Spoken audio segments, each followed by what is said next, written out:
ઘટના એવું છે કે 5:30 વાગે મી ફોન આવ્યો ગ્રાહકનો કે બેન તમારી ભાઈ રાજેશભાઈ બોલો તો કે હા, તો કે તમારી રેકડી સળગી છે. તો અમને વિશ્વાસ નતો આવ્યો ભાઈ પર.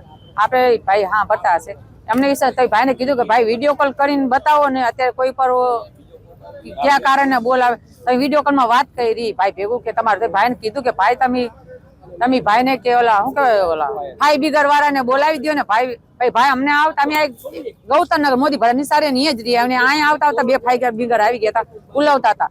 પણ અમે આવીને જોઈને તો અમારો જીવ બળી ગયો કે આ હું આ ક્યાંય કેમ કેમ હેરગું. 12 વાગે અમે અહીં ગયા, 12 વાગે અમે બેઠા હોય, વરસાદ હોય ને, ચોમાસો હોય, ઠંડી હોય, શિયાળો હોય, તમે અહીં બેઠા જ હોય.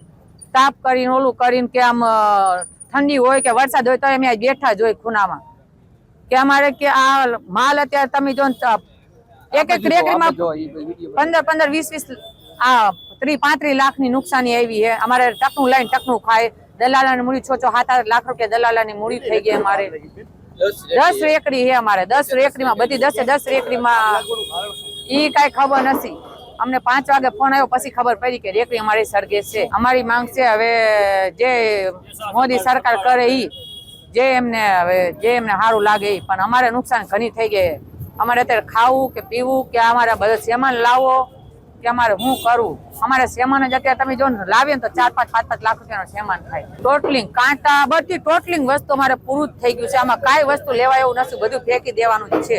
માલ તમે જોવો બધો સળગી ગયો છે. એક માલ એમ નહીં કે આ બાકી રહી ગયું. કાંટા રેકડીયું કે અમારી બધી વસ્તુ કે તગારા બધું પૂરું થઈ ગયું છે.